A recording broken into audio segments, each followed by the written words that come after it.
Now, nung nandun siya sa Siklag, hindi na alam ni David kung ano yung nangyayari.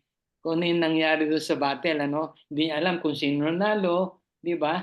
At sino yung natalo. So meron dumating na mga isang Amalekites, sinabi sa kanya na si Saul ay namatay, including yung kanyang Eh, tatlong anak, eh, kasama si Jonathan, yung best friend niya, di ba?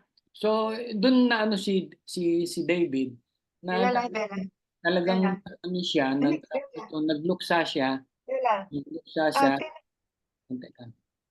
Oo. palabasin mo. Ay, Bella, live. Patayin ko ilaw, ah. okay. So nawala si Dave, nawala si so si David, actually ang nangyari sa kanya, he was saved actually. Kung talagang it is a provision of God na hindi sila magkaroon ng magkalaban-laban ni Saul, kasi kung hindi magkakaharap sila sa battle na yon. Ha? So namatay na si Saul, namatay na rin yung kanyang kaibigan, and then now here it is sa chapter 1 naman ng Second Samuel, iyan yung mga pangyayari. Now nag-grieve si David. Pinagluksa nila yung pagkamatay. Imagine, po guys, di ba yan napag-usapan natin, for 10 years, nagtatago si David kay Saul, but despite of that, di ba, nag-grieve pa rin siya. Di ba? Kasi yung ano ba, yung heart ni David, kasi alam niya na once talaga ay talagang siya ay inanoint naman ni God. Di ba? Inanoint siya actually. So hindi niya pwedeng galawin, 'di ba? May pagkakataon siyang pwede niyang patayin, hindi niya ginalaw, 'di ba? Ang daming nangyari kay David, si Saul, sinibat-sibat siya, nakailag lang siya, 'di ba? All those things. Parang nawala nung namatay, 'di ba? Nawala lahat, 'di ba? And then still he grieved, 'di ba? Now on chapter 2, ito yung chapter 2 dahil ano mo, most of the chapter 2 ay sila yung magdi-discuss. Mag-ano lang muna ako sa ano. I will make introduction sa chapter 2. Okay. So David, in the course of time, David inquired the Lord. So patay na si Saul dito, ha. Okay. Now finally, David has shifted, di ba? Dati nasa Philistine siya, parang wala siyang relasyon sa Panginoon eh. Now, David has inquired the Lord, shall I go up to the one of the town of Judah? Sabi niya, pupunta ba ako doon? Sabi niya, he asked. The Lord said, go up. David asked, where shall I go? Di ba? Tingnan mo, the Lord answered to Hebron. Sabi niya, sumagot, di ba? Sabi niya, what is Hebron? What is something is Hebron? Kung natatandaan nyo, si Hebron, nung unang tumapak si Abraham, ay nung si Abraham pala ay, natandaan nyo ba nung, nung nagkagalit sila ni Abraham at saka si Lot? Ano niya si Lot? Pamangkin ba niya? Pamangkin. Ha? Pamangkin ba? Si Lot? Pamangkin. Yes, pamangkin. So pamangkin, di ba? So, di ba nag-aaway-aaway yung kanyang mga flocks, nag-aaway yung mga shepherd niya. Sabi niya, sabi ni Abraham, buti pa maghiwa-hiwalay tayo. So, ang ginawa ni Abraham, sige, sabi niya, ikaw muna ang mamili, Lot. Ang pinili niya dun sa tabi ng Jordan kasi merong river.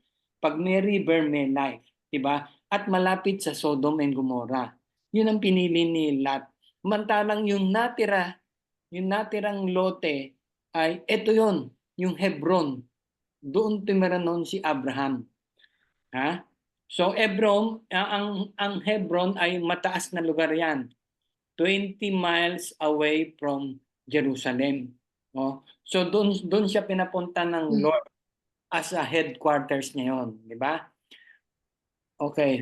So So David went up, went up, ibig sabihin bundok, there with his two wives Ahinoam of Jezreel, and Abigail, the widow of Nabal of Carmel. Okay, 2 wives. Sa chapter 3 ko na i-explain yan, guys. Hold on to that. 3. David also took the men who were with him, each with his family, and they settled in Hebron and its town.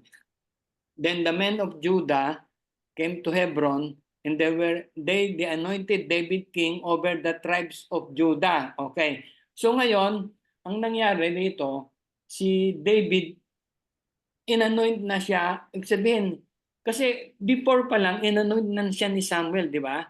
Ni God, di ba?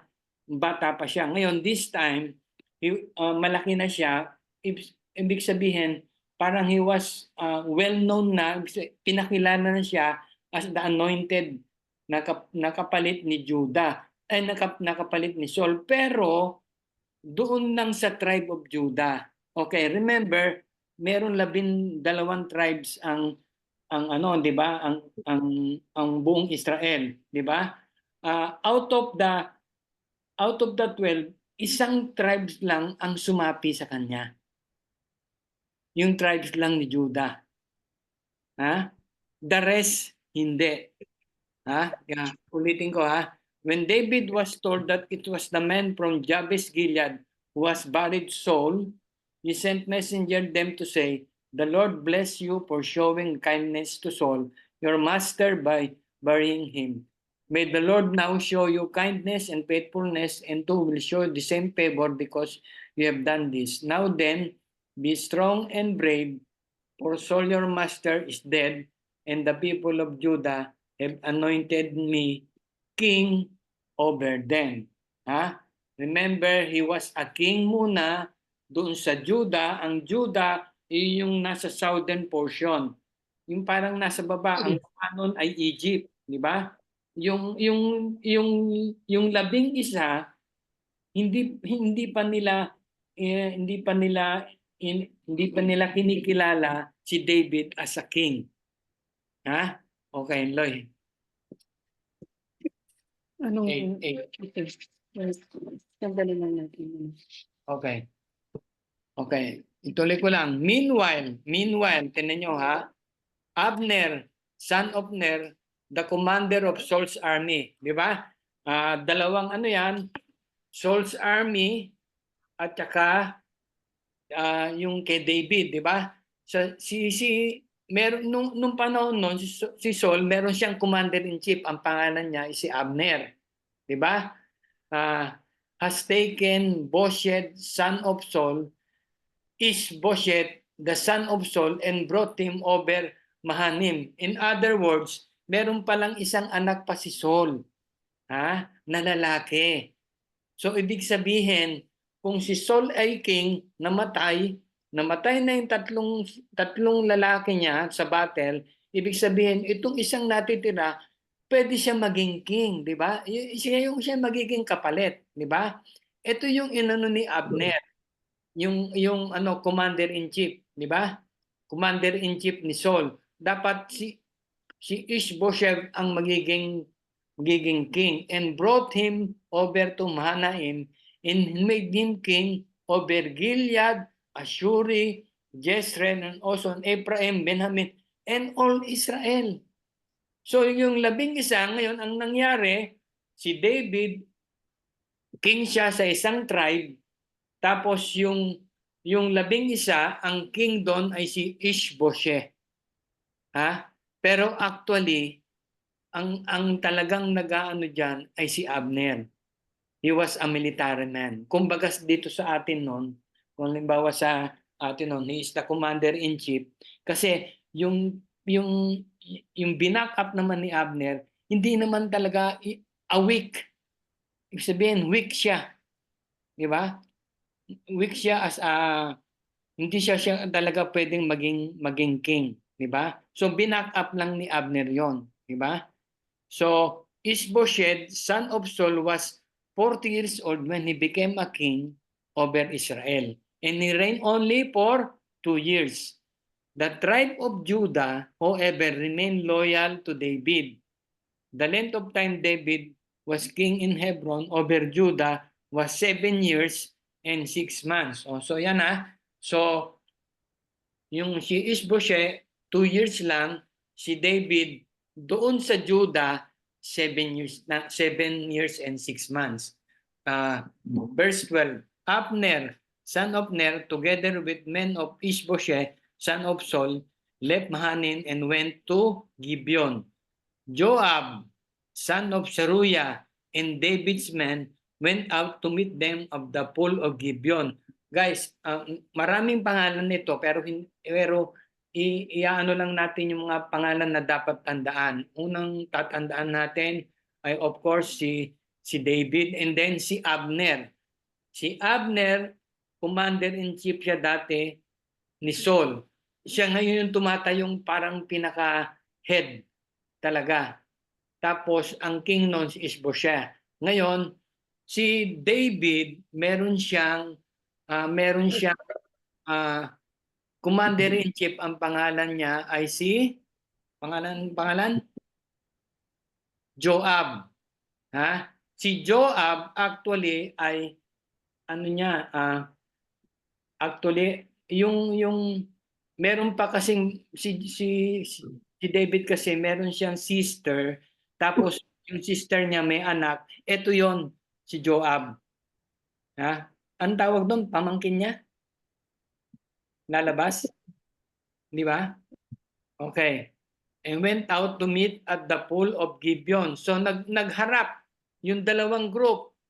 Yung group ni Abner at ni group ni Joab. One group sat down on one side of the pool and one group on the other side. Parang parang magkakaroon ng ng sabihin ng pagharap muna, pagharap siya, di ba? And then Abner said to Joab, namin niya, let's have some of the young men get up and fight hand to hand in front of us. Okay. Ano ni Abner dito? Ba't ganun yung ginawa niya? Kuha tayo ng young men, di ba? Sila na lang ang maghaharap, di ba? Ang pinopropose ni Abner actually is wala yung all-out battle. Hindi tayo maglalaban na maramihan. All-out battle. Gawin natin, sabi niya, kumuha tayo. Okay, all right, let them do it. Pumayag si Joab. So they stood up and were counted of 12 men sa side ni tawag nito ni Abner, and then 12 men sa side ni Joab. Okay. Then each man grabbed his opponent by the head, di ba? By the head, and thrust his dagger into his opponent's side. And they fell down together, so that place in Gibeon was called Helka Hasurim. So ang nangyari, di ba? Kumuha siya ng 12 sa isang side, 12 dito, mga young men, and then each man will grab his opponent head and thrust the dagger. Ang nangyari, pareho silang namatay. Yung 12 sa kabila, yung 12 dito, parehong namatay. And they all fell down together. So that place in Gibeon was called Helka Hasurim.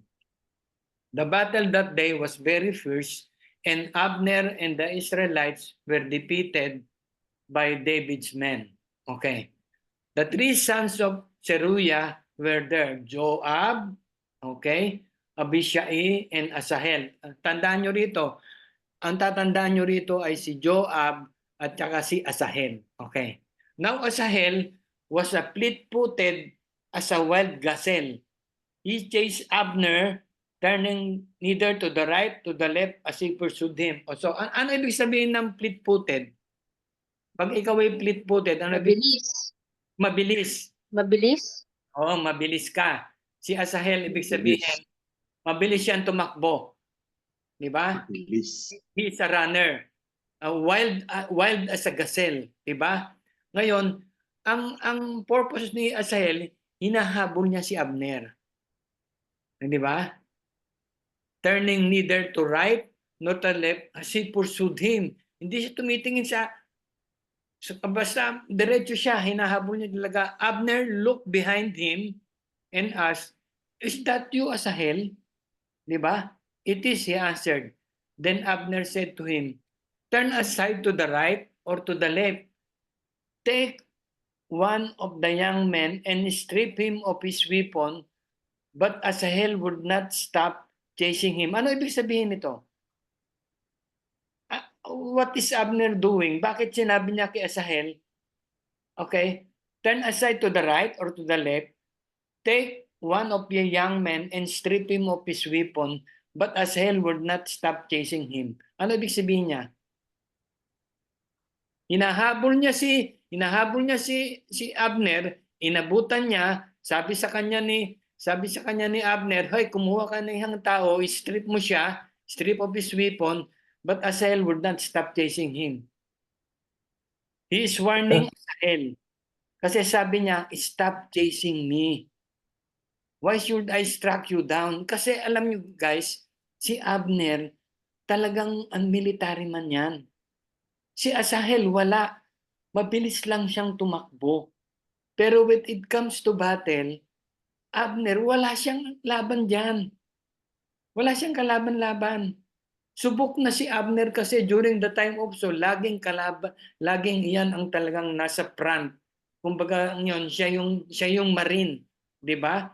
Siya yung nasa front ng battle. So ayaw ni Abner. Ayaw ni Abner na ayaw niya talagang patayin si Asahel. Pero ito si Asahel, makulit. Ibig sabihin, siguro bata pa, why should I strike you down? How could I look your brother Joab in that place? O tandaan nyo ha, si Joab at saka si Tael, mag-brother yan. Kasi pagdating ng chapter 3, merong ano yan, merong mangyayari dyan. Di ba? So sabi niya, how could I look to your brother Joab in that place if I will strike you down? Yun ang ibig sabihin dito sa 22. But Asahel refused to give up the pursuit, ayaw niya. So Abner thrust the butt of his spear into Asahel's stomach, and the spear came out through his back, and he fell there. And so anong nangyari? Di ayaw mo ha. So napilitan si Abner. He struck his pinatay niya sa spear. Lumusot doon sa back eh. Di ba? Ibig sabihin guys, yung ginanon niya, di ba? At nakahabol siya pero ginanon niya at the back, una siguro sa tiyan niya and then lumusot at his back. Di ba? He fell there and died on the spot. And every man stopped when he came to the place where Asahel has fallen and died. Di ba? Ang consequence nito guys ay nasa chapter 3. Mamaya. Okay. But Joab and Abishai pursued Abner, and as the sun was setting, they came to the hill of Ammah near Giah on the way to wasteland of Gibeon. Then the men of Benjamin rallied behind Abner. They formed themselves into group and took their stand on the top of the hill. Okay, 26 na. No. Abner called out to Joab, "Must the sword devour forever? Do you realize that this will end in bitterness? How long before you order the men to stop pursuing their fellow Israelite?" Ano ang sinasabi ni Abner? Guys, what is Abner doing?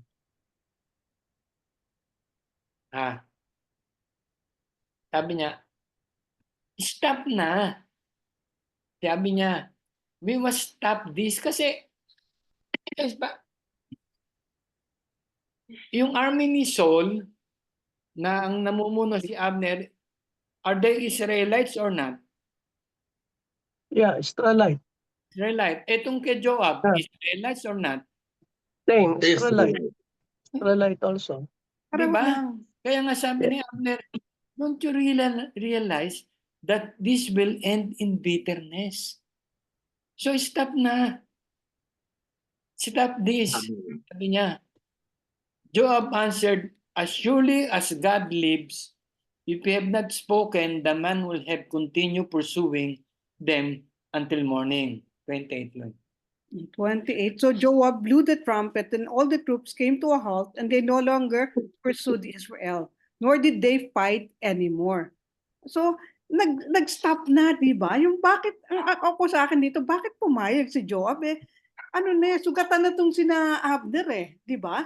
Wala, ano na, yung kumbaga, kung gusto niya ng revenge, kung gusto niyang, kasi may upper hand sila eh. Pero talagang, inano niya, siguro pagod na o whatever, di ba? So, yun ang nangyari yun ang nangyari. So, 27, yun na ba yun? Hindi. So, 28, so, ayun nga, 28, no? 29, all that night, Abner and his men marched through Arabah. They crossed Jordan, continued through the morning hours, and came to Mahanaim. Then Joab stopped pursuing Abner, assembled the whole army. Besides Asahel, 19 of David's men were found missing. But David's men had killed 360 Benjamites who were with Abner. So, ang daming na nilang napatay na Benjamites, di ba? Na 300 something, di ba? Pero sila 7 lang, di ba? And they took Asahel and buried him in his father's tomb at Bethlehem. Then Joab and his men marched at night and arrived at Hebron by daybreak. Sandali lang sandali lang.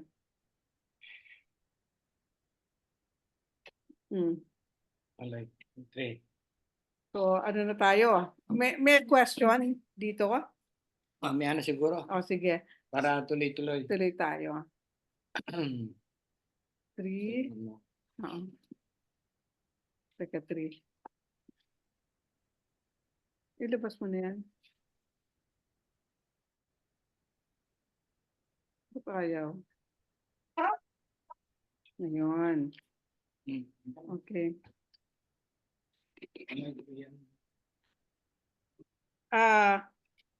Dito. Klaro, pwedeng pakibasa ang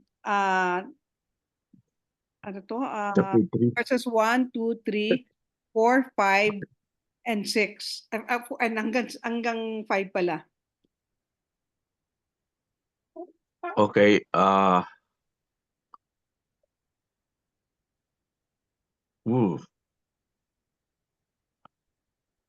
Uy, hindi ko makita. The war? The war between the house of Saul and the house of David lasted a long time. David gave stronger and stronger and stronger, while the house of Saul grew weaker and weaker. Some were born. Some were born to David in Hebron. His firstborn was Ammon, the son of Arikam of Jezreel. His second, Kileab, the son of Abigail, the widow of Nabal of Carmel. The third, Absalom, the son of Masaka, daughter of Taimal, king of Jeshur. The fourth, Adonijah, the son of Haggit. The fifth, Shepthalah, the son of Ablai. And the sixth was that Inham, the son of David's wife, Egai. Then they were born to David in Hebron. Can we take note? Bakit wala si Solomon dito? Ano? Wala pa. Wala pa siya? Wala pa si ano eh. Hindi Wala pa. pa sila nagkikita. Hindi pa niya nakikita. Hindi pa niya nakikita si sino yan? Bathsheba. Hindi pa naliligo. Si Solomon. ang nanay niya si Bathsheba. Oo. Okay. Si Bathsheba. Dali lang. Tapos Yung mamaya si Lord. Okay. Sa chapter 2, di ba? Dalawa pa lang yung kanyang asawa, si Abigail at saka yung sino yung isa, dalawa pa lang. Asawa. Dito nakita natin dito nakita na 6 na sila. 6 na sila. So, hindi na, so sabi na, di ba ayaw naman ni God yung maraming asawa? Pero bakit, ito yung ano ka weakness kasi ni David, di ba? Ito yung kanyang, hindi niya mapigilan tong mga ganitong ano, Babaero. na Babaero siya. pero talaga si, na mahilig. Especially, pag ikaw ay king, pag ikaw ay king during that time, kaya merong ganyan, number one is, although hindi inaalaw ni God, guys, Oo. hindi talaga inaalaw, And now, may question ko sa inyo, bakit hindi, ba't walang sinulat si God dyan na God was displeased With David with because of David? this. Wala. Diba? Walang ano Wala na, siyang hindi wala dapat siyang na, ganon. hindi dapat dito God is, wala, diba? God is sad, kung ba't ito nangyari, ganon. Parang si Jacob, ganon din. Why is it wala kayong makikitang ganon? Di ba? Diba? And then tapos ito, tingnan nyo itong number 1, itong the third, si Absalom, si Maaka dyan, hindi yan Jewish. Tama King, kwan ng Syria yan. So ang ano kasi noon, para maging peaceful ang paligid, ang ginagawa ng mga tribes, pinapakasal nila yan sa mga king. 'Di ba? Magkakaroon sila ng peace treaty ngayon para yung trade nila ay tuloy-tuloy. Ganun ang nangyayari diyan.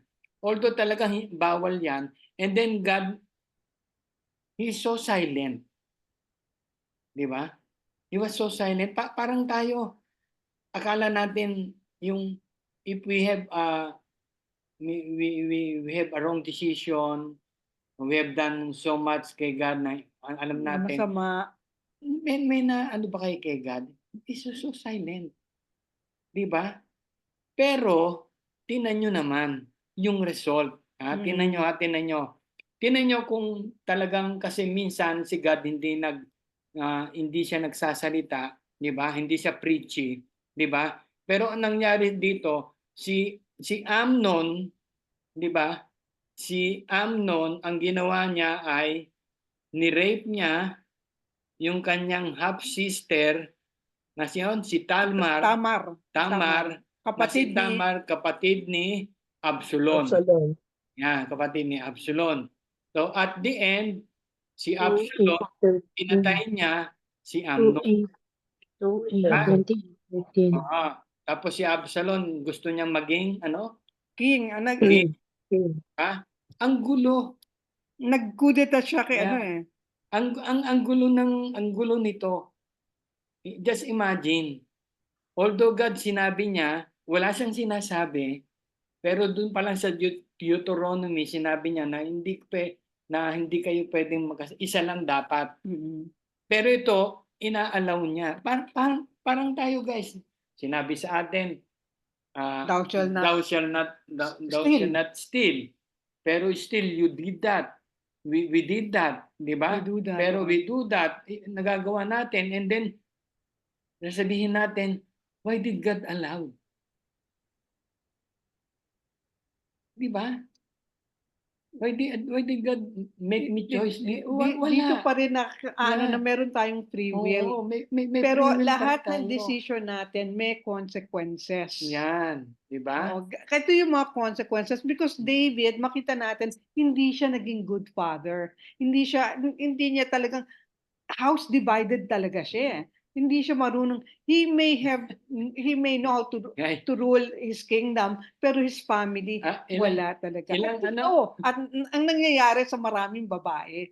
Itinan nyo itong 6 na anak na to, nirule niya sa Hebron lang to Ilang years niyang nirule yung Hebron, yung Kalina? 7.5. 7 years.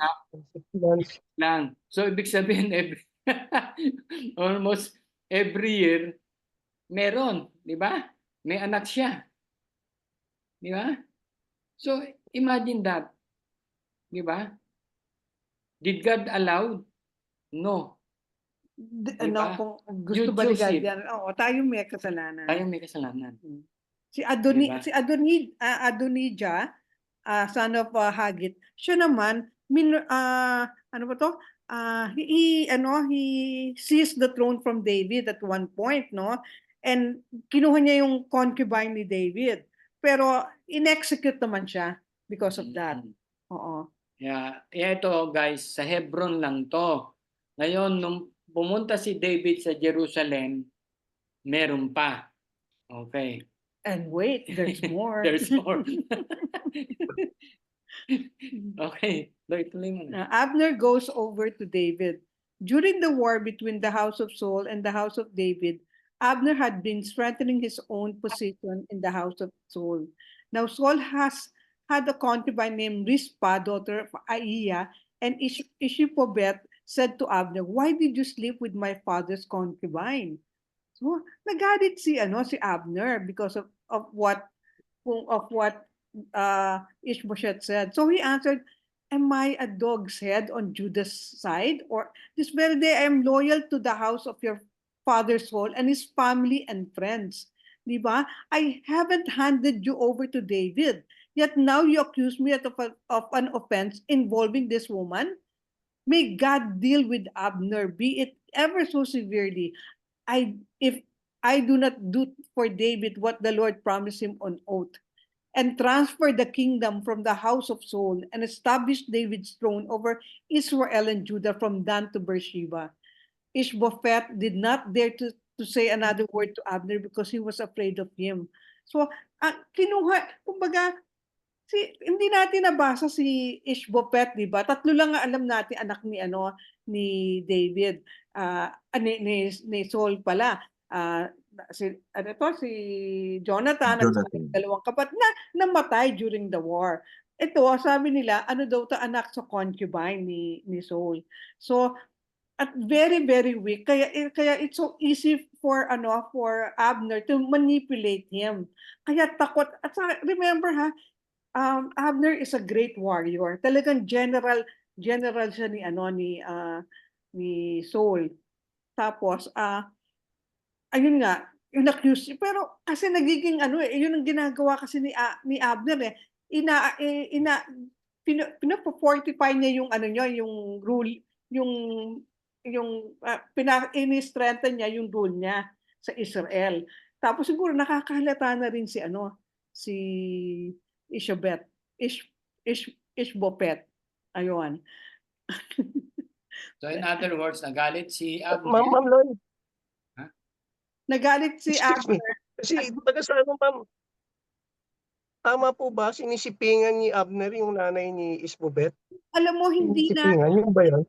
hindi Yeah. natin alam kung totoo o hindi Or is it gusto lang ba na kasuhan ni Ishbosheth si Abner kasi nagiging very popular na talaga siya. Anytime pwede niya i-take over. Pwede siya mag-decide ay hand over talaga. So Okay. si Ishbosheth ang kanya nakasalalay lang talaga kay Abner kaya kailangan mag siya. Pwedeng totoo, pwedeng hindi. Hindi natin alam. Diba? Okay. Pero andun na, na-accuse. Na-accuse na. Oh, so na-offend si Abner sa kanyang Okay. ginawa. Kasi actually, merong if you are a king, whether you are a wife or concubine, you are a wife and a concubine forever, even the king is dead. Diba? Patay na si Saul. Pwede naman yan, Even diba? the king is dead during that time. Di ba? Wala kang hindi ka pwedeng umano sa iba. Di ba? You are a wife and a concubine forever sa king na yon. Yun siguro yung nagalit din one of the reason kung nagalit naman itong Ishbosheth. Ishbosheth. Di ba? So yun ang kinagalit. Tuloy. Okay. 12. Okay. Well, then Abner sent messengers on his behalf to say to David, "Whose land is this? Is it? Make an agreement with me, and I will help you bring. I will help you bring all Israel over you."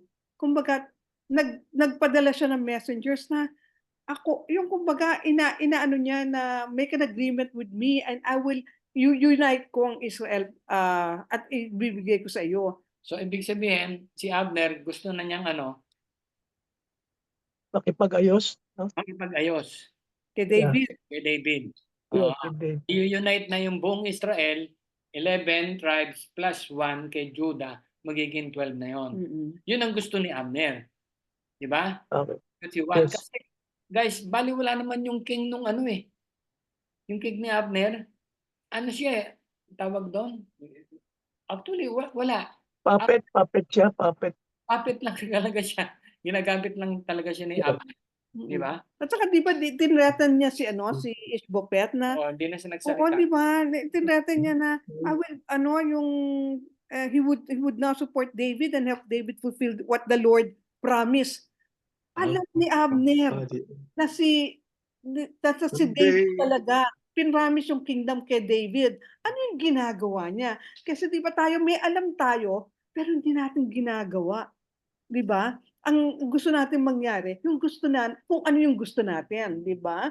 So, So si Abner, meron din siyang bakay talaga. O, kasi alam niya na si David yan yung nasa verse 9, be it if I do not do for David what the Lord promised him on oath. Kanino niya nalaman yan? Kay Saul. Kay Saul niya alam din kasi nalaman ni yan. Saul yan. Kasi nung alam ni Saul yan, doon na siya nagselos, Sinabi, diba? sinabi ni Samuel. And transfer the kingdom from the house of Saul and establish David throne over Israel and Judah. Diba?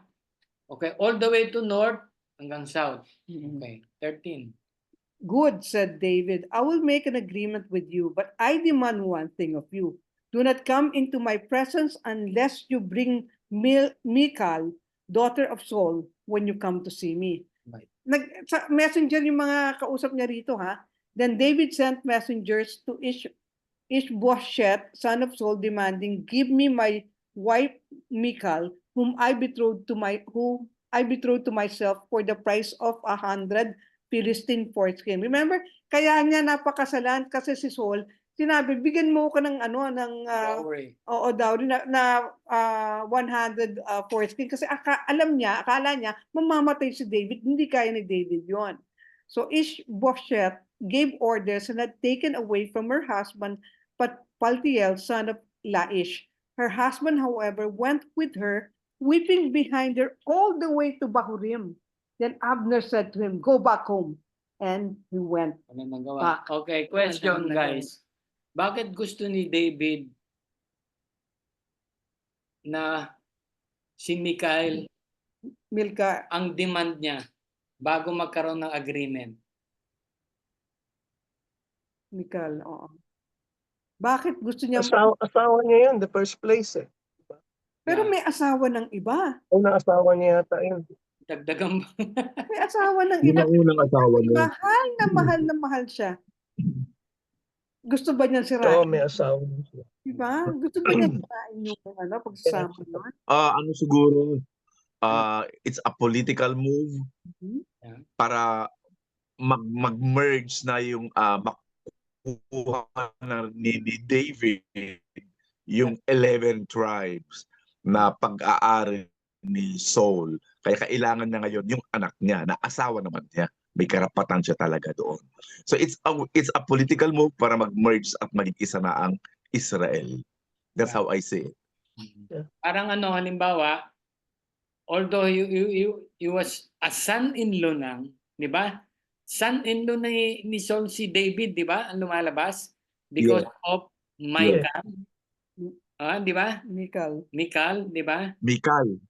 Oo. So son-in-law. So may son-in-law to fortify his Claim to the throne. to be a king, di ba? Pero at the same time siguro actually siya yung first wife. Di ba? Yes. Yung first wife. Kaya yun din ang niya, yun din yung siguro yun din talaga yung purpose niya. Hindi natin alam kung talagang love niya talaga. Pero kasi 'di ba? Yung demand, biro mo, yung agreement na yon, agreement will be at peace, 'di ba? Paano kung di pumayag? War pa rin. 'Di ba? So very important yung demand na 'to eh.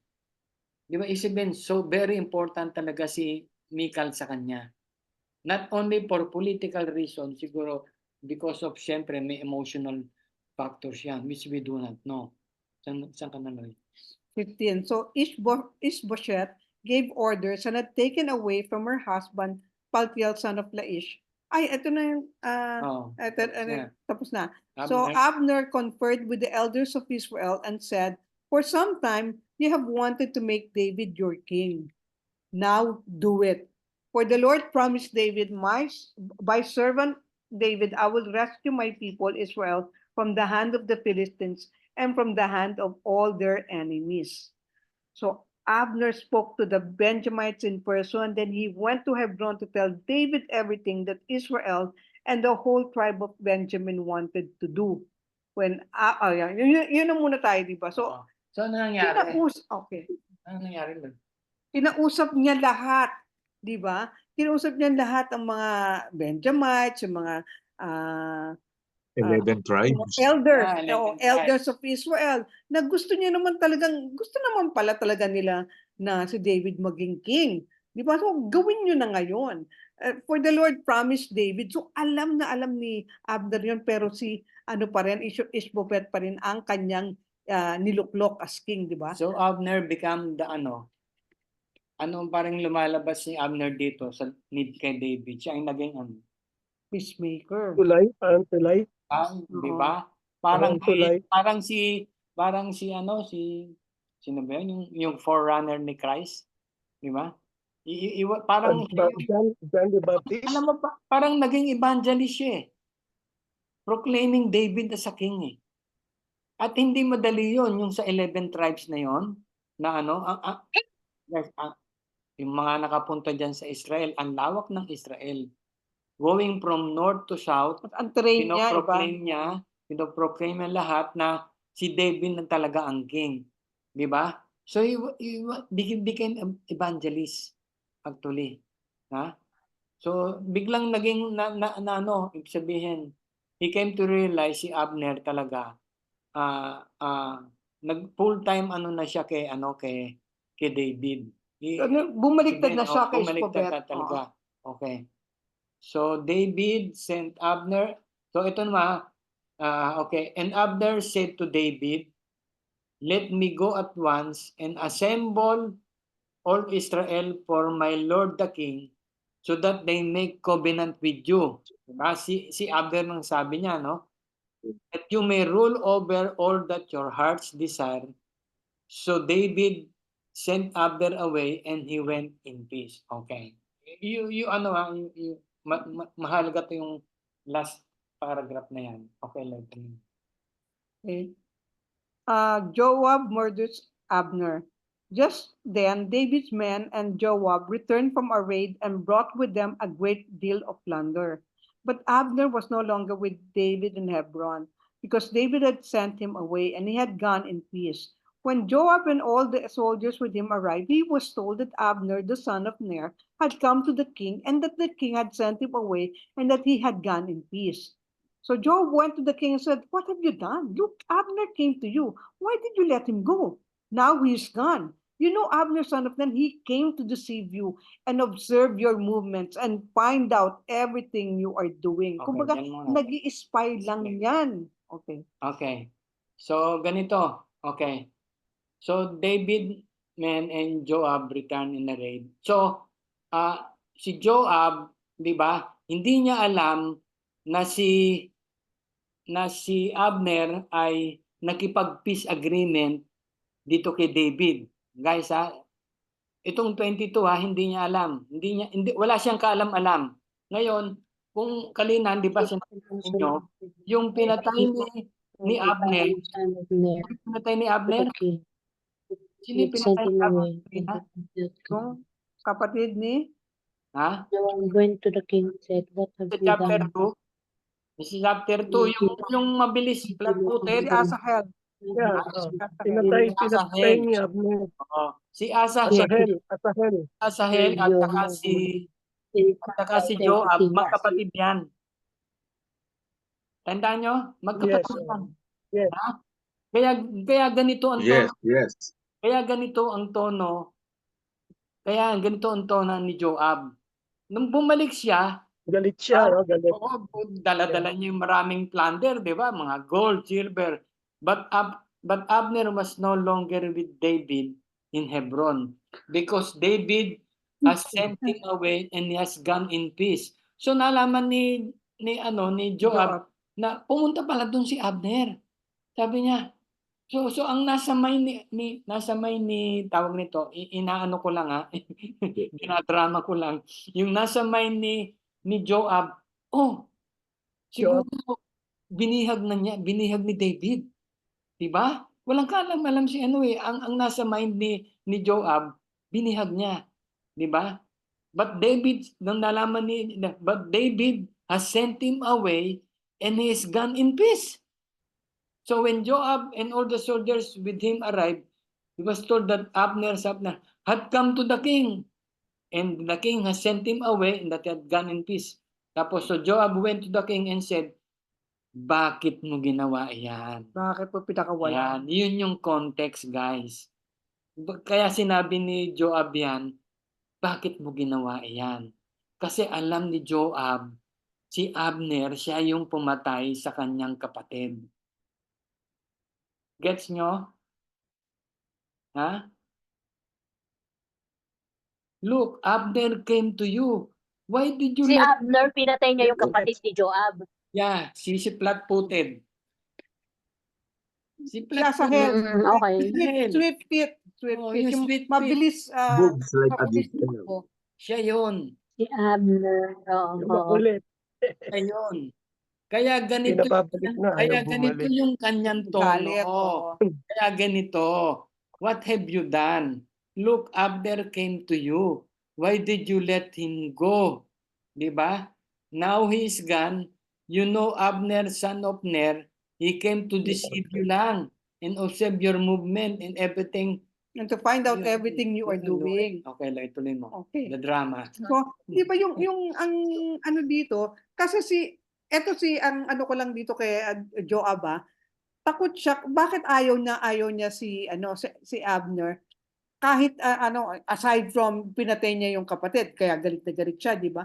Una, ano siya, may fear talaga siya na spy to, magdi-deceive ka niyan, walang ginawang tama ito, lumaki to kaya, kumbaga, tao ni Saul to Tapos pangatlo, kasi magaling din na general si Abner, baka mapalitan siya.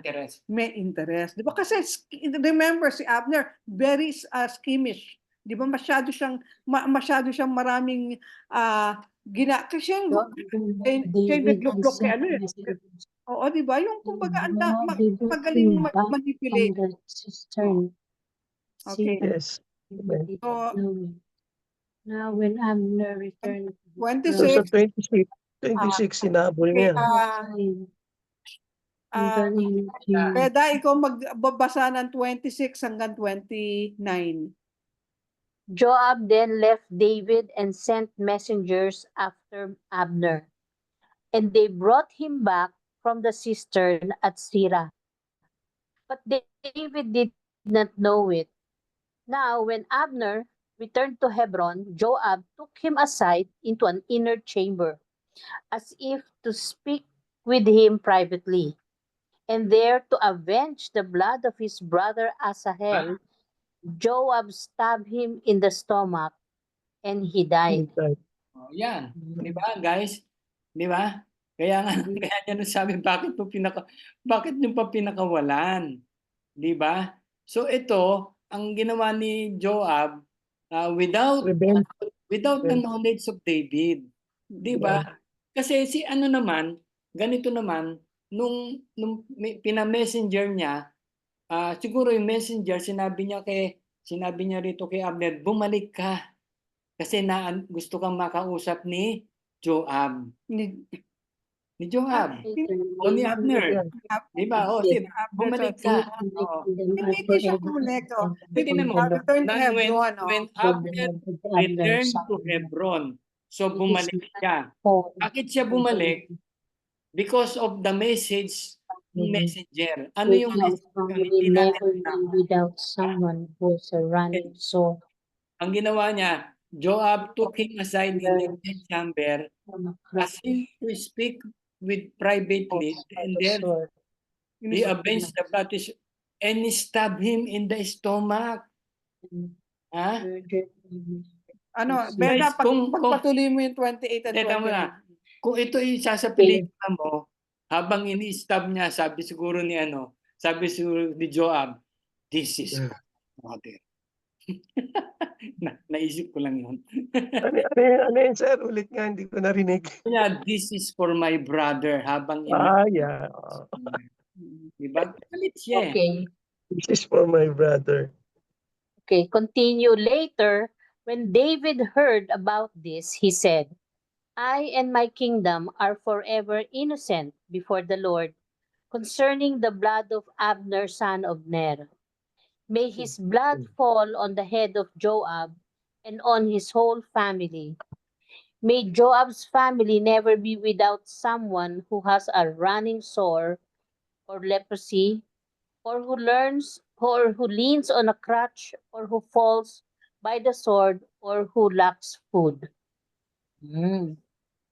Tapos Joab and his brother Abishai murdered Abner because he had killed their brother Asahel in the battle at Gibeon. Okay. Oo. So revenge lang yun sa kanya. Revenge, oo. Okay, 31. Joey ko 31 hanggang 34. Okay. 31. Then David said to Joab and all the people with him, tear your clothes and put on sackcloth and walk in mourning in front of Abner. King David himself walked behind the bier. They buried Abner in Hebron, and the king wept aloud at Abner's tomb. All the people wept also. The king sang this lament for Abner. Shout, Abner had died as the lawless die. Your hands were not bound, your feet were not fettered, you fell as one falls before the wicked man. And the people wept over him again. 34, 35. Yeah.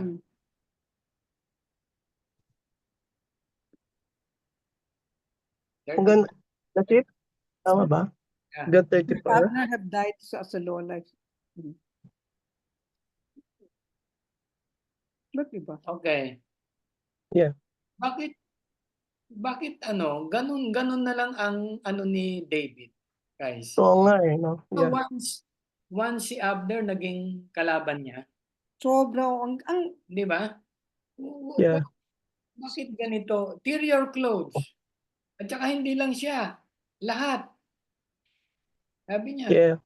all the people. ipagluksa natin to. Ipagluksa ka. Pero si Joab, nung pinatay siya, wala. Pinatay niya. Sinumpa niya. Karoon ng Paano curses. niya? Oo. Di ba? So, di ba, if you look onto this, yung attitude ni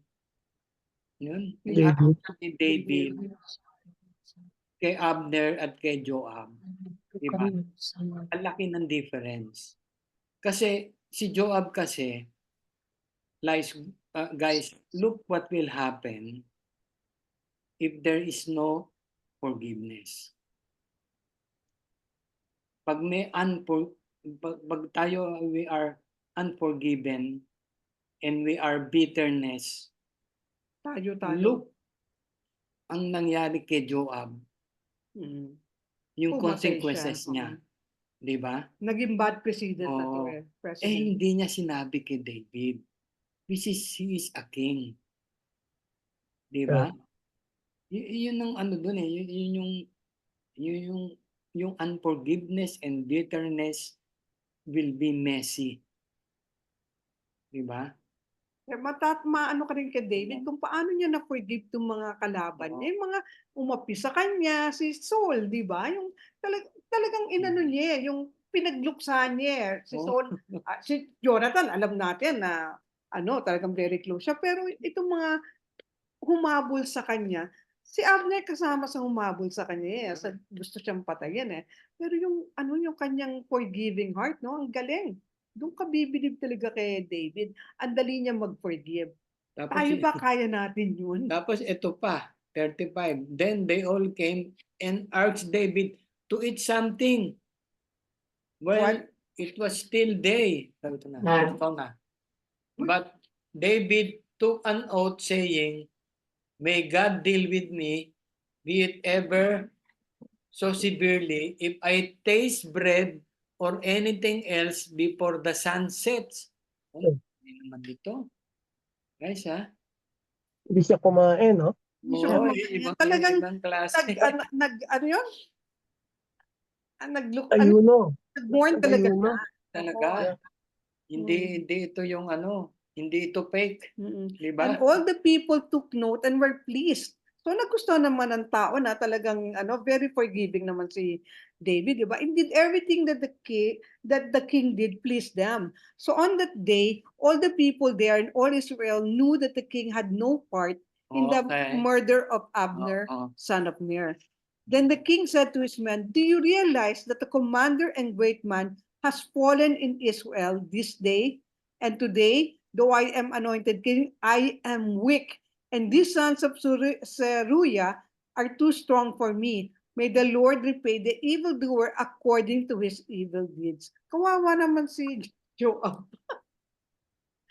Kasi di ba although di ba meron sa Deuteronomy na pwede ka mag-avenge ng death, di ba? Pero ito, in this case kasi si Abner will help David reunite Israel.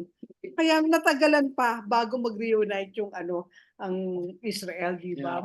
Yeah. Matagal na matagal pa. Kaya sayang sayang tong nangyari na to. Ayun. So, at the end, now David will be a king both on the northern portion and the southern portion, yung 12 tribes na. Yung 12 tribes niya, di ba? Now, titingnan nyo guys, si David is very consistent. Although alam niya na siya ay magiging king of Israel, pero hindi niya ini-impose. Hindi niya pinipilit. Hindi niya pinipilit by war or by anything, di ba? Ayaw niya. It is always by invitation. Di ba? Hindi niya inimpose. Di ba? Parang yung I heard this sermon, sabi niya. Parang si Jesus hindi niya inimpose sa atin. Di ba? He never imposed to us na siya sa atin. Di ba? He just let us know that nakilala lang natin siya through the Word of God. Pero He never imposed. Di ba? Tayo yung tumanggap. Kasi sabi doon sa Revelation, di ba? Di ba? I knock on the door, di ba? If anyone wants to open, di ba? Hindi niya sinabing, di ba? Merong illustration pa yan di ba? Yung pinanak niya ng door, walang knob sa labas. Nakita niyo ba yan? Yung isang picture na yun. When the Lord knocks on the door, walang knob sa labas. Hindi siya papasok kusa kung hindi ka magbubukas. Did you get that? Guys? He's not imposing. Pero he will magpapakilala siya sa inyo. And then ikaw ang magbubukas. Diba? I stand on the door and knock. Diba? He will knock. Diba? How will we knock? Di ba? By problems. Di ba? By mga maraming nangyayari sa buhay natin. Yun yung knock. Di ba? And then that's the time Yes. Here. you hear and Will open. open your heart. Diba? Si David ganon. Guys, tinan nyo, ang dami natin pinag-aralan ng mga character Bible. Abraham, Jacob, Isaac. Pero bakit tinawag na A son man. of David? Mhm. Son Si of Jesus. David. Si Jesus.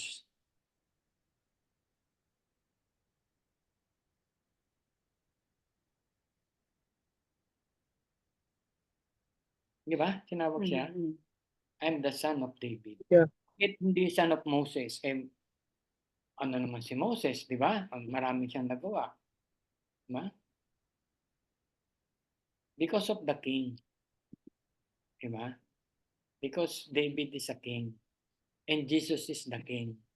Halos pareho sila. Ay, walang ibig sabihin, malayo si David kasi ang dami niyang kasalanan eh. Pero si Jesus, he was here with no sin eh. Mhm. Pero yung pagkaka-impose niya as a king do sa Israel, not imposing, He para sa waited. atin, he waited. Matagal. Tagal. Diba? Just like Jesus, he waited for so many times para tayo ay Tumanggap. tumanggap sa kanya. It was kaya nga tinawag siyang parang he was only called the son of David. Diba?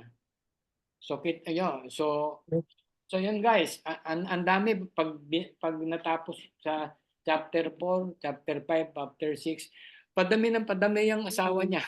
Joke lang. nadadagdagan, di ba? Mhm. Pero makikita niyo naman talaga yung Bible, hindi naman niya sinisikreto yung mga ganyan eh, di ba? Mhm. Talagang isinusulat yung mga yung who we are, di ba? Kasi reflection natin yan eh. Di ba?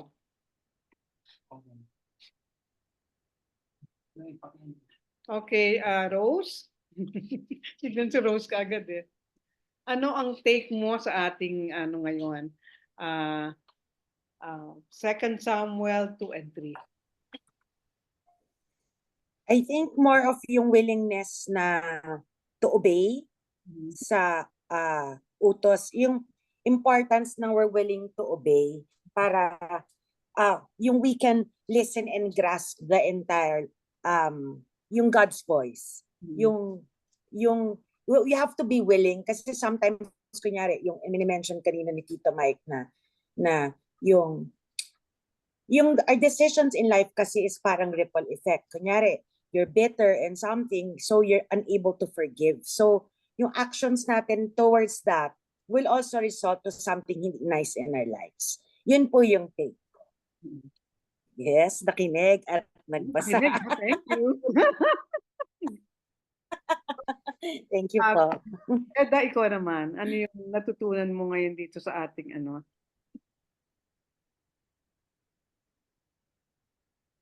Sa mga Bible characters natin ngayon.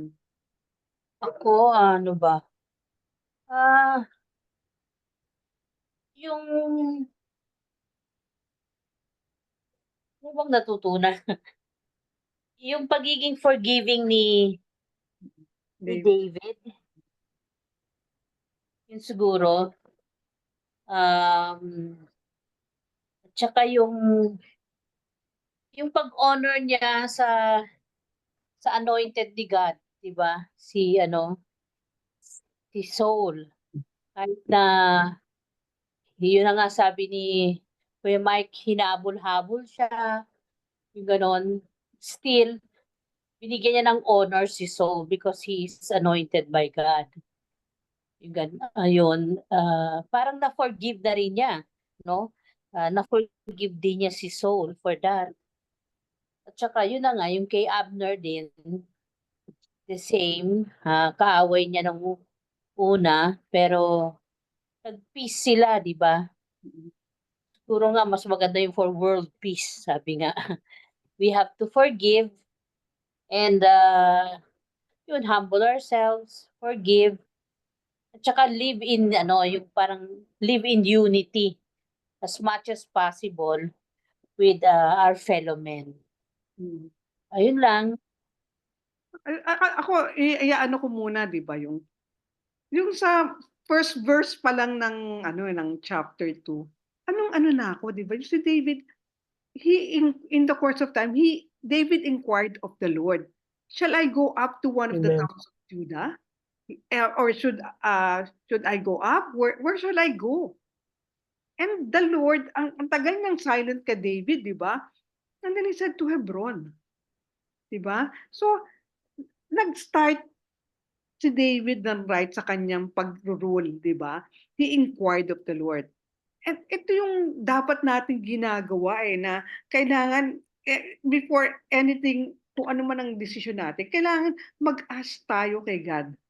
Diba? Kunyari, yung first thing in the morning, David wanted to, first thing in the morning, kailangan mag-inquire ka agad tayo, Lord, anong gagawin ko ngayon? Diba? Para, ako, bilib ako, Joey, at sa yung maagang gumigising pa na at the break of dawn just to commune with the Lord.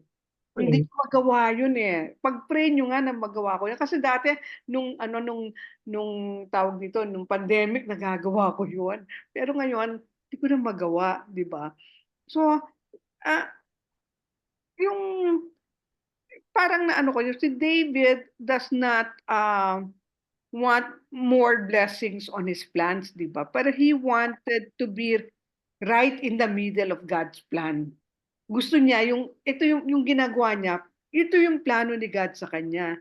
So when we ask God naman, He will always be faithful to answer our prayers. Di ba? Sometimes nagiging mainipin lang tayo, pero binibigay yung answer sa prayers natin in His time talaga, di ba?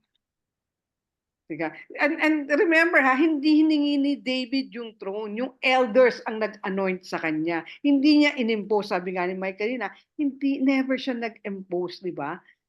Kumbaga, yun lang ako, at tapos kay Asahel naman, parang ito yung type ng tao na sige lang, todo lang, gusto kong gawin to, gagawin ko to. Di ba? Just because he had the talent, parang Olympian siya, sabi nga, di ba, swift yung kanyang feet, di ba? Parang Olympian siya sa running eh. Alam niya ma-overtake niya si Abner. And he was able to, kaya wala siyang planning. Hindi niya pinag-pray. Kumbaga walang wisdom tong batang to, di ba? Yung lang yung kung may opportunity na mag-pop up, kukunin niya kaagad yan. Agad-agad na walang plano, ganun din tayo minsan pag kunyari merong job opportunities atin or business, ganyan. Grab tayo ng grab. Kikita ko rito, magda-dollar sign kaagad yung natin, magda-dollar sign yung mata natin, di ba? Pero di natin naiisip na, Lord, will niyo ba to? Saan niyo ba galing to? Di ba? Kaya minsan na yung mga plano natin, it's because ini-insist natin yung kung ano yung gusto natin, di ba? Di ba yung kailangan natin ng guidance ni God talaga. We have to seek His wisdom and guidance. Kasi dito umaatake si Satan sa atin, kaya mo yan, may talent ka dyan, sige, go lang. Tayo na yon, di ba? We just depend on our ability and not God's, hindi kay God, di ba? Ayun. Kaya kadalasan, di ba, nagsisisi tayo na kumbaga, kapag mayroong opportunity, kailangan itanungin natin si God, will niyo ba ito, Panginoon? May lalabagin ba akong utos ninyo rito? Kumbaga, will this draw me closer to you? Or mas lalayo ako sa inyo dahil dito sa situation na to, di ba? Itong opportunity na to. Di ba? Remember si Asa, sinabihan na siya ni Abner, stop your pursuit na. Pero matigas pa rin ang ulo ni Asahel, kaya pinatay na lang siya ni Abner. Okay, yun lang yung sa akin sa chapter 2. Sino susunod? Maricel? Maricel? Eh, bakit ganito?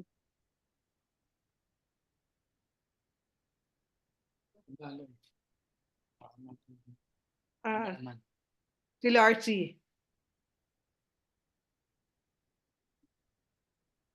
Larcy? I agree with you, Ate Lloyd.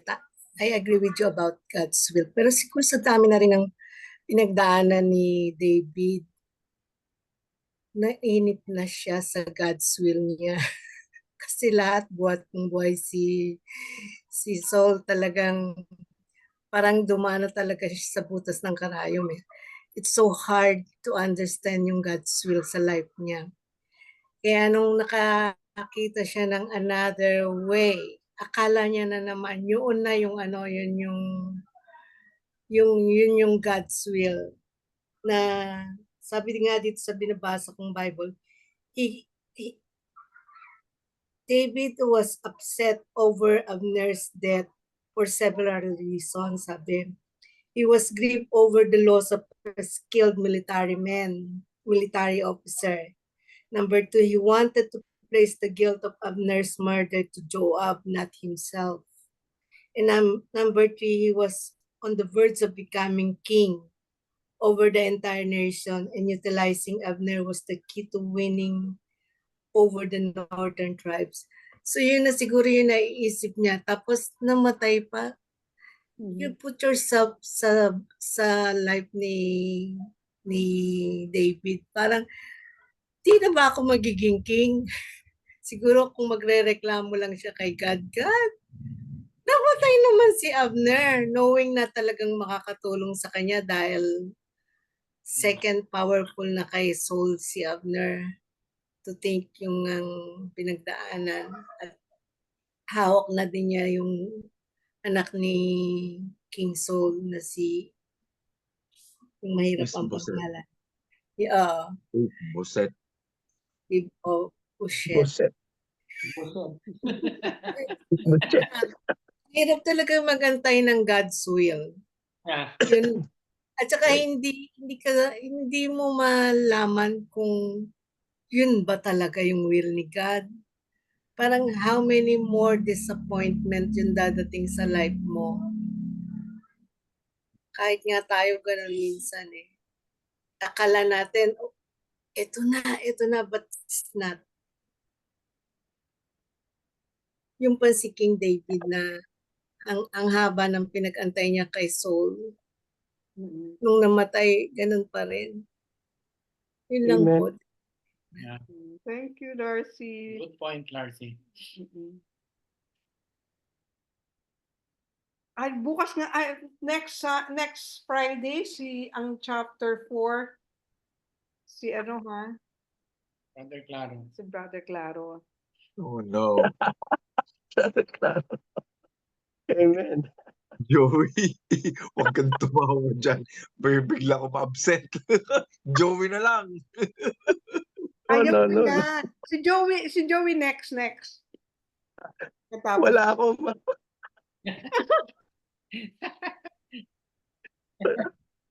Wala lang dito. Ito, baka makalimutan ko. Ikaw na. Sige, ako na lang bago si Sir Claro. Kasi dito sa 2 Samuel chapter 2, ito yung transition na ni David to become a king. Ito yung chapter 2 tsaka sa 3, public declaration niya na maging hari na. Unlike dun sa first Samuel chapter 16, private na-anoint siya, 'di ba? Privately lang. Pero ito for so many years, kagaya ng kinikwento ni Ma'am kanina, baka marahil na papagod na rin si David kasi inanoint na siya to become a king, yet ang tagal bago siya naging king, di ba? Kung di ako nagkakamali, 40 years old yata siya na naging king dito eh. Right? Tapos nag-rule siya sa Hebron. 7 years ba? 7 years and 6 months. Right? Tapos sa Israel, I think sa Israel is 40 years. bago siya nag-retire. So, hindi ako nagkakamali po. Pero dito, ang nakikita ko kasi rito, yung transition niya to become a king, marami ng ano dyan, marami ng magulo. Kasi kagaya niya sa business, kung meron kang i-appoint, kasi marami akong nakita rin sa, kunyari, ilalagay natin sa business. Kunyari, merong tatay na namatay, tapos yung anak ang papalit, yung mga employee, medyo magulo na eh. Kasi hindi sila sang-ayon doon sa papalit na anak, o kaya yung sa isang senaryo naman, yung tatay wala na, tapos yung anak naman niya babae, tapos may asawa siyang lalaki. So, ang papalit yung manugang, meron din kaguluhan doon kasi hindi ma-accept ng buong problema talaga dito rin sa Second Samuel. Although na kagaya na banggit natin kanina, yung mga tao sa Juda, sila mismo ang nag-anoint kay David. Hindi naman si David ang nag-present to become a king eh, di ba? Kaya andun yung humility rin ni David. Na ako ang king, ako dapat na maging king kasi in-anoint na ako. Hindi, hinihintay nila mismo yung taong mismo ang nag-anoint sa kanya na maging king siya eh. Kagaya ni Abner, pinagkakasundo na siya yung tribe of Israel na at saka yung Hebron magkaisa na, 'di ba? Mismo nanggagaling din sa kalaban. So maganda. So dito si Abner at saka si Joab parang nakikita ko nagka-crush sila eh, kagaya kasi pareho silang general eh. Ngayon kung hindi niya uunahan ni Job si Abner, baka si Abner ang maging general eh. 'Di ba? Kasi mas magaling si Abner kaysa kay Job. Kaya sanay siya kasi lumaki siya eh. No, not lumaki. Ibig sabihin na tumagal siya kay King Saul eh. Siya yung general niya talaga. Kaya marami siyang alam. Saka matapang si Abner talaga kaysa kay Job. Kaya lang medyo siguro na napatay niya yung kapatid niya kaya naghiganti rin yung maganda rin yung lesson ni natin kagabi is about forgiveness. Hindi ko nakita yun, kaya dito nakita ko. Kaya nagtataka ako kay David, bakit mas kinampihan niya si Abner kaysa kay Job? Kasi tao niya yun eh. Diba? Nag-change of heart siya bigla. Tapos pinag-mourn pa niya ng buong kababayan niya. Tapos hindi pa rin siya kumain, kagaya ng ginawa niya doon sa anak niya, yung anak niya namatay, diba? So yun lang, kaya dito nakikita ko lang dito, yung change of power. Nagkakaroon na ng struggle. Nagkakaroon ng struggle.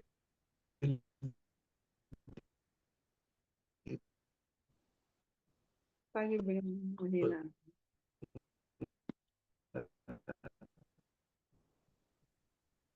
Tayo nga mahina. Ano? Ayaw.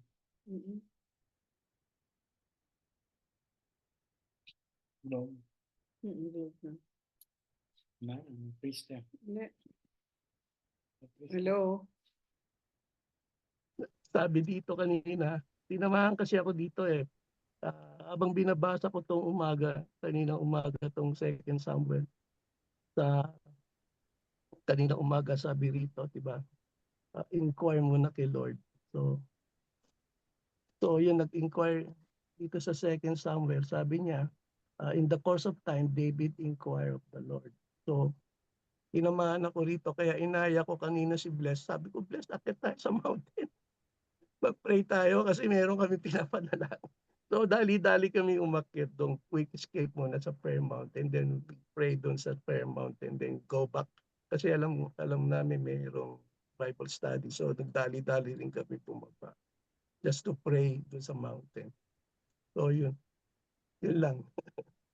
Okay. Bukas So, meron ito, tayong kanina, available kayo na 8 a.m. bukas. Meron tayong prayer ministry, meron tayong prayer meeting. Sunod. Brother Claro. Klaro na. Yeah. Okay. Just it was already mentioned, though, but I would just want to expound a little bit on it. It was already mentioned by Loy and Joey in here. Yung humbleness ni David as far as with the Lord is concerned. how he humbled himself in front of the Lord. Because we all know it's obvious that David was already anointed to be a king. And we already know that the time has come because Saul is dead. Who else? Tsansa na niya yon. But still, si David still asked from God kung ano ang kanyang gagawin. It's exactly opposite the way myself acts when things look so simple, diskartehan ko na. See?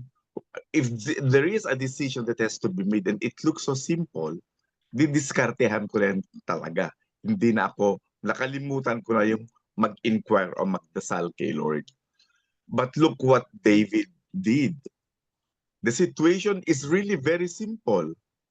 Patay na si Saul, anointed siya. Common sense will tell you, ano pa nga bang susunod? E di siya na. What else? Who else? But humbly, David still asked the Lord. So what I'm trying to say in here is, there's no such thing as a simple problem na kaya natin gampanan, kaya nating sagutin. Do we think it is simple? Do we think there are problems that are too simple and there are problems that are as huge as the world? We always need to ask God for his guidance. No such thing as simple, no such thing as complex problem.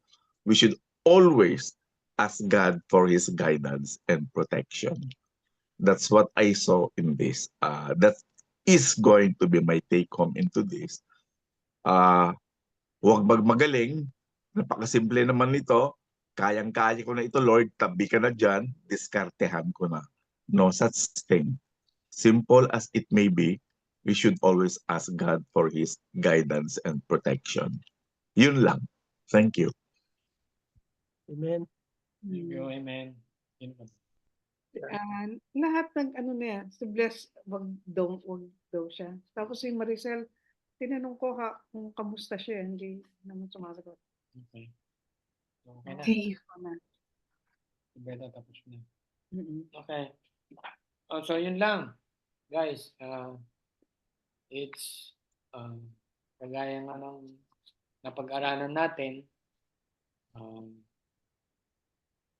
doon pa rin yung portion dyan nung kay Joab na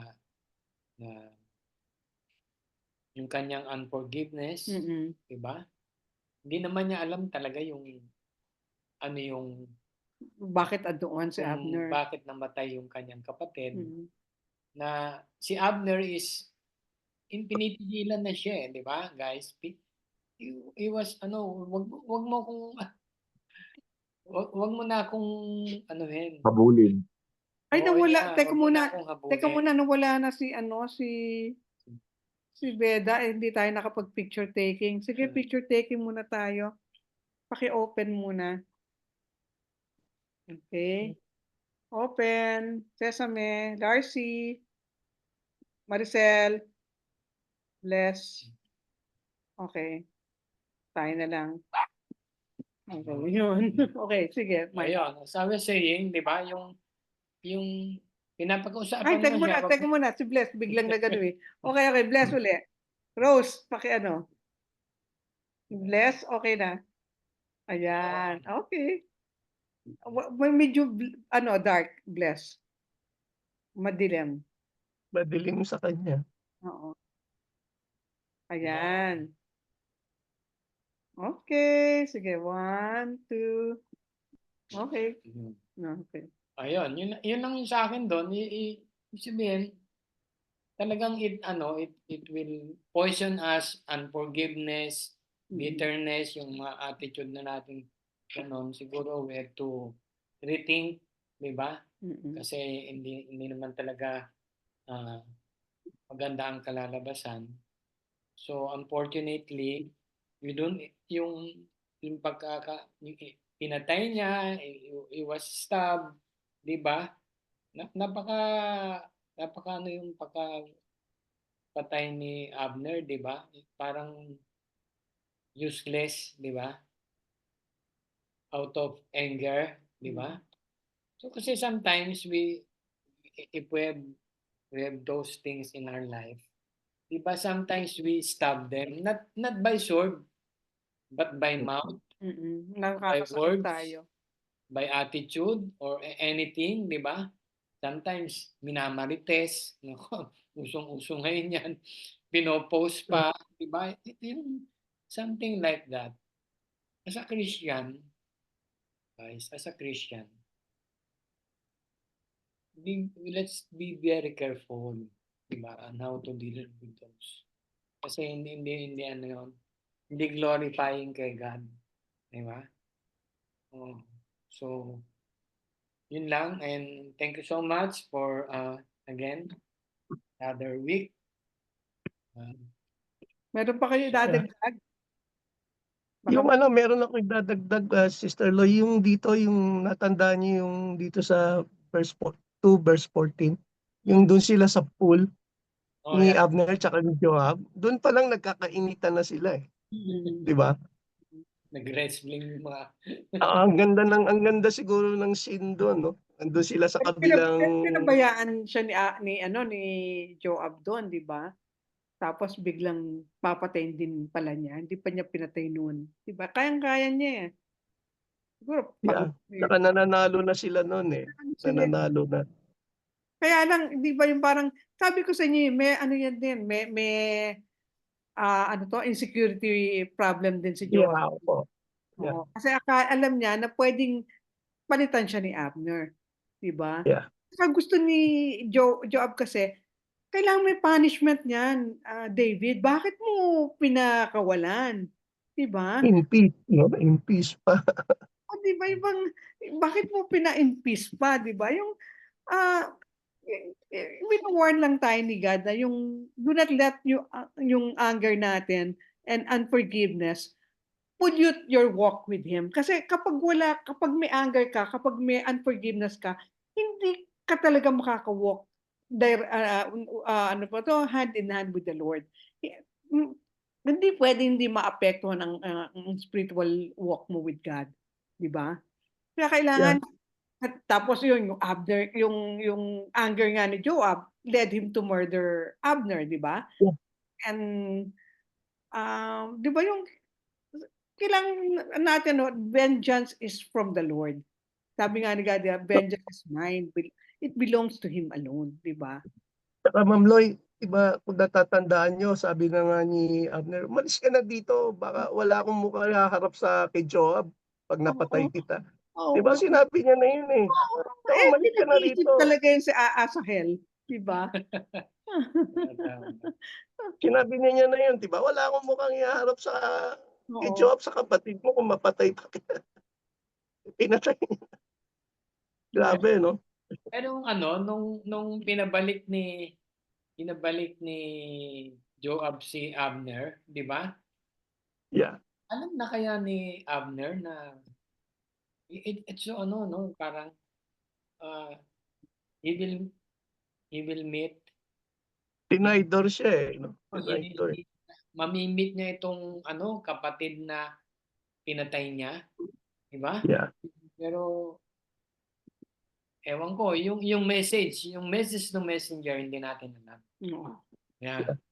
Kung bakit pinapunta niya, no? Bakit pinapunta? Saka bakit, kung sakali ba't nag-iisa siya, wala pa siyang bodyguard na pumunta ron kay Abner.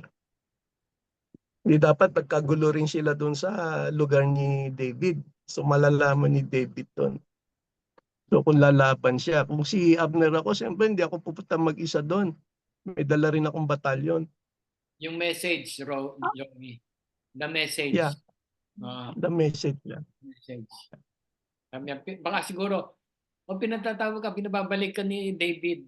Diba? Pwede. Yan. Dyan na lang kayo. Ako na lang pupunta. Pero sa akin si Abner kasi, may rin yung may hindi rin pure yung intention niya na tulungan si David. Remember, nagalit lang siya kay kay Okay. Ishbosheth. Isboset. Naasar lang siya, 'di ba? Ah. Kaya lang niya tinulungan, 'di ba? Siguro inaano din ni God sa atin na hindi tayo dapat mag-pretend na we're doing His will. Pero kung ikay motivated naman ng sins or conflict or ng galit sa isang tao, 'di ba? Na meron ka lang ibang agenda, 'di ba? Kaya lang Ma'am Lloyd, tsaka Brother Mike, itong Old Testament, First Samuel, puro patayan, pati doon sa book of saan ba yun, yung binasa natin, Pinasa mga natin judges, mo. grabe, hanggang ngayon, ganun pa rin. Tsaka bakit nag-aaway sila? Benjamin, supposed to be, magkakakampi yan eh. 12 tribes of Israel yan eh. Diba? Bakit sila Hindi nag-aaway-aaway pa pa? united nga yung iba kasi may Saul faction, may David faction, 'di ba? Oo nga. Yeah. It's so hard na alam naman nila si Abner, alam niya na anointed na talaga si David. Pero iniluklok pa rin niya si Ishbosheth as king, 'di ba?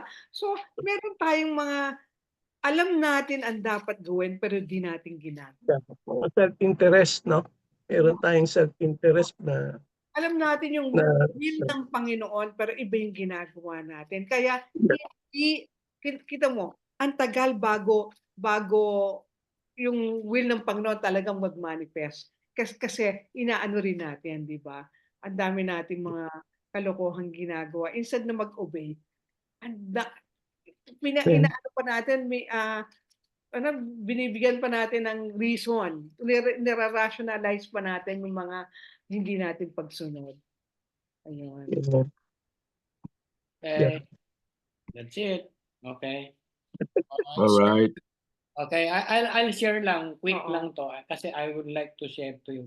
Alam ko naman mahirapan kayong pumunta sa bukas sa prayer ministry. 8 Yeah. a.m. yun sa CCF. Meron kasi akong nilagay doon sa invitation, yung James 5:16, yung the last portion of that. James 5:16, ano yun ba? The prayer of a righteous man availeth much. avail much. Prayer of Avail righteous much. man avail much. Or other version, the effective Of prayer a of righteous. a righteous man will accomplish much. Diba? Kasi ko yan yung unang verse ko nung unang nakilala ko si Lord. Merong painting na ganyan yung mother nung nag-share sa amin na nakaganon yung Yung hand, hands. ganyan. Pero yung hands niya is yung kulukulubot na. Ibig sabihin, yung prayer niya is always prayer consistently. Pero kasi yung righteous man, tataka ko doon, paano ako magiging righteous? Diba? I'm a sinner almost every day. Diba? Ang ibig sabihin pala nun, na we are clothed by the righteousness of God. Kaya when we are praying or we're in the prayer ministry, the first thing daw na dapat gawin natin is we pray for ourselves. It is not a selfish prayer. Kailangan kasi, guys, ang hirap naman sabihin natin how can I pray for you? And when your heart is not right with God. May lumapit sa'yo, bro, pag-pray mo naman ako. Paano mo masasabi, yes, let's pray. And then, your heart is not right with God. Yung pala yung ibig sabihin nun, na the prayer of a righteous man will accomplish much. Pray first for yourself. Diba? You have to be right with God para masabi mo na, how can I pray for you? Get it, diba, guys? Diba? So, you pray first for yourself. It is not a selfish. Kasi dapat unahin natin yung ating puso kasi dapat yan ang magmamanifest doon sa iba. Diba? And God will hear. Diba? Yun lang ang aking very short message bukas. Pinapractice ko lang. Sana maka-attend kayo. Pinapractice ko lang sa Word to inyo. word, we are gathered Oo. my name, there I am in the midst of them. Kapares nung ano, may example pa nga ako diyan pero hindi ko na natuwa lang ako doon sa pinost ni tawag nito Ni Yvette. ni Yvette Oo. na Ako alam niyo- pinagagawa niya ng post. Malay ko ba namang gumawa ng Hindi, post? hindi. Ikwento ko lang sa inyo kasi si Yvette nagpa-private message sa akin yan. Nung Monday, sabi niya, down na down siya. Kasi nga yung tawag nito, yung ang daming naging nangyari sa kanya. Yung kanyang tenant doon sa umalis nga sila doon, pumunta pa sila ng tawag ito. Mindoro. Hindi, ngayon nasaan siya sa Batangas, doon sila umuupa, yung sa Quezon City nila, pinaupahan nila. Hindi nagbabayad, Lord. Hindi nagbabayad. 'Di ba? Yun yung panggamot ni Brother yung Romy. sa Daddy, daddy niya. Romy. And then everything meron siyang sa tawag to, work from home, hindi rin Binabayaran. So he was down. Tapos nung Monday, so sumakay siya ng bus, pauwi na siya. May umupong Christian. lady. Tapos Yeah. Yeah. PWD ka pala. Siguro nung nagbabayad siya, guys, nakita yung PWD yung card. PWD na. Tapos tinanong siya nung babae, sabi niya, ay, PWD ka pala. How can I pray for you? Sabi niya. So, from that, tapos nag-usap na sila about God. And nalaman niya, taga-victory pala siya sa Katipunan. Sa UP Town. Joey. Yeah. Po. Pala siya. Ha? Tapos, aside from that, ang kanyang ministry, kaya siya pupunta pala doon sa Batangas, doon sa mga autism na mga bata. Ano lang yung guy, yung babae, yung sabihin yung bata pa di ba? So, yun, pinag-pray siya. Alam niyo, sabi ni Beth, may kakala ko.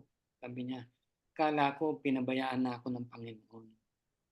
Pero at the right time, dumating yung lady na yon, he sent someone, hindi niya akalain, tapos, yun talaga ang sabi niya, na-revive daw siya.